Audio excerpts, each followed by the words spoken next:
पैसे ताई, लाडक्या बहिणीच्या पुढचा हप्ताची काय प्रोसेस सुरू आहे सध्या आणि ती कधीपर्यंत मिळेल काय असं काही आहे तो देण्याची सुरुवात ही केलेली आहे आणि खाली घेतला होता.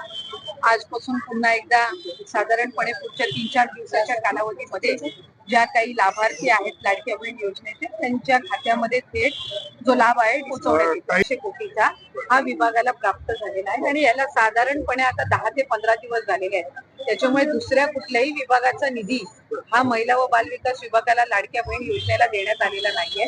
हा साधारणपणे दर महिन्याच्या हप्त्यासाठीचा जो निधी आहे हा 10 दिवसापूर्वी आम्हाला प्राप्त झाला. त्याच्या बहिणींचे हप्ते दिले जात आहेत. खरं तर ज्या महिलांना हप्ते दिले जातात त्या महिलांचे हात कुठेतरी सरकार त्यांच्यातून कुठेतरी श्रम किंवा काम त्यांना संधी देणार आहे का फक्त हप्तेच देत राहणार आहेत? त्यांच्या हातांना महिलांच्या हातांना योजना आहे आणि त्या योजनेमधनं आर्थिकरित्या महिलांना सक्षम करण्याची, दुर्गम भागातील असतील गरजू भागातील असतील त्या महिलांना सक्षम करण्याची भूमिका आहे. आम्ही विभाग म्हणून आता पुढच्या कालावधीमध्ये महिलांना आर्थिक साक्षरता त्यांच्यामध्ये आणणं म्हणजे फायनान्शियली त्यांना लिटरसी, त्यांना लिटरेट करणं या दृष्टिकोनातून आम्ही काही उपक्रम हाती घेणार आहोत. आणि साधारणपणे जर आपण बघितलं की या ज्या महिला आहेत लाभार्थी या आपापल्या पद्धतीनं सेव्हिंग असेल किंवा छोटमोठे उद्योग सुरू करणं अशा अनेक केस स्टडीज आमच्या सुद्धा समोर आलेल्या आहेत.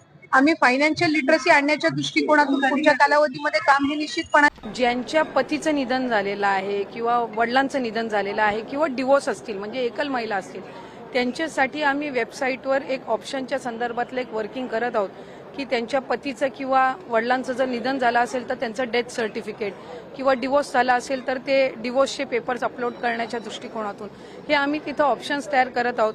त्यासाठी वेबसाईटमध्ये ज्या काही त्या पेजवर ज्या काही बदल करण्याची गरज आहे त्याची प्रक्रिया ही आम्ही सुरू करत आहोत. त्यामुळे साधारणपणे ज्या सर्व पात्र महिला आहेत त्या लाभापासून वंचित राहता कामा नये या दृष्टिकोनातून आम्ही काम करत आहोत. प्रिय लाडक्या बहिणींनो, आज मी तुमच्यासाठी एक अतिशय महत्त्वाची, आनंदाची आणि दिलासा देणारी बातमी घेऊन आले आहे.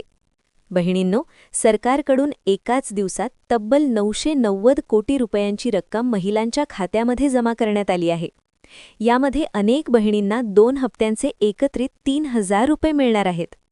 आज सकाळपासूनच पोस्ट ऑफिस आणि बँकांबाहेर महिलांच्या मोठमोठ्या रांगा लागलेल्या आपण पाहतोय. कारण सगळ्यांना आपले पैसे काढायचे आहेत. सगळीकडे आनंदाचं वातावरण आहे. बहिणींनो, फेब्रुवारी महिन्याचा हप्ता काही कारणांमुळे रखडलेला होता, पण आता तो हप्ता देखील तुमच्या खात्यात जमा होऊ लागला आहे. आज रविवार 1 मार्च. आज रविवार आहे.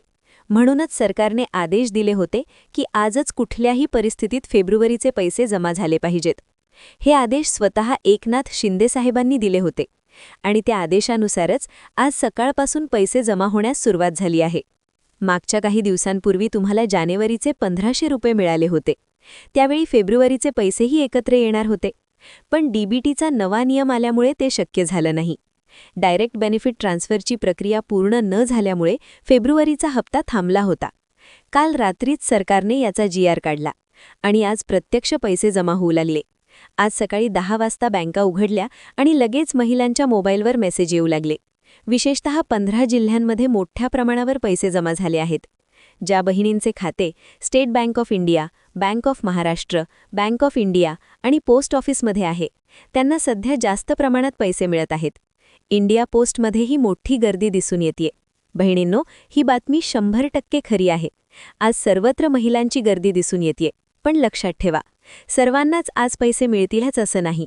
कारण जानेवारी महिन्याला कोणतीही तपासणी न करता पैसे दिले गेले होते, म्हणून तेव्हा जवळपास सर्वांनाच हप्ता मिळाला. पण फेब्रुवारी महिन्यापासून सरकारने कडक तपासणी सुरू केली आहे. जर तुम्हाला अजून फेब्रुवारीचे पैसे मिळाले नसतील तर कदाचित तुम्ही काही चुका केलेल्या आहेत, म्हणूनच पैसे अडकू शकतात. आज आणि सोमवारपासून अधिवेशन आणि बजेटची तयारी सुरू होणार आहे. त्यामुळे 15 मार्चपर्यंत पैसे येण्यास विलंब होऊ शकतो. म्हणून आजचा दिवस खूप महत्त्वाचा आहे. सरकारने आज फक्त 15 जिल्ह्यांमध्ये वितरण सुरू केले आहे, विशेषतः गरीब, गरजू, मजुरी करणाऱ्या महिलांसाठी. आज डीबीटी 3 टप्प्यात होत आहे. सकाळी 10 ते दुपारी 2, दुपारी 2 ते संध्याकाळी 7, संध्याकाळी 7 ते रात्री 12 या वेळेत टप्प्याटप्प्याने पैसे जमा होत आहेत. आता बहिणींनो, नवीन नियम समजून घ्या. पहिला नियम, मिनिमम बॅलन्स. तुमच्या खात्यात किमान 500 रुपये तरी शिल्लक ठेवा. पूर्ण पैसे काढून घेऊ नका, नाहीतर खाते अडचणीत येऊ शकते. दंडही लागू शकतो. दुसरा नियम, अर्जातील माहिती खरी असावी. अर्ज भरताना चुकीची माहिती दिली असेल तर मशीनद्वारे तपासणीमध्ये नाव कट होऊ शकतं. 17 लाखांहून अधिक महिला अपात्र ठरल्या आहेत. तिसरा नियम, उत्पन्न मर्यादा. घराचे वार्षिक उत्पन्न 2.5 लाखांपेक्षा कमी असावे. जास्त उत्पन्न असणाऱ्या महिलांना अपात्र करण्यात आले आहे. चौथा नियम, रेशन कार्ड. फक्त खरे पिवळे किंवा केशरी कार्ड असणाऱ्यांनाच लाभ. खोट्या मार्गाने काढलेली कार्ड रद्द करण्यात आली आहेत. पाचवा नियम, कुटुंबातील 2 महिला. एका घरातून फक्त एक विवाहित प्लस एक अविवाहित महिला पात्र. दोघी विवाहित असतील तर दोघांचे हप्ते बंद होऊ शकतात. बहिणींनो, जानेवारी महिन्यात 2.40 लाख महिलांना पैसे मिळाले होते, पण फेब्रुवारी महिन्यात फक्त 32 लाख महिलांनाच पैसे मिळणार आहेत. म्हणजे यावेळी खूप जण अपात्र ठरणार आहेत. आता जिल्ह्यांची माहिती.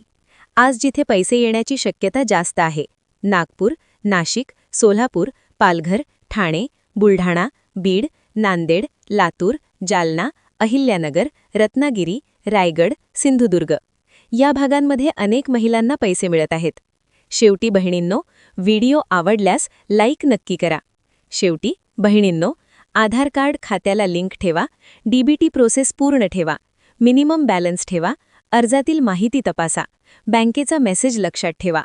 जर आज रात्री 12 वाजेपर्यंत पैसे आले नाहीत तर पुढील 15 दिवस वाट पाहावी लागू शकते. म्हणून सतर्क रहा, सावध रहा आणि योग्य माहितीवर विश्वास ठेवा. अशाच महत्त्वाच्या अपडेट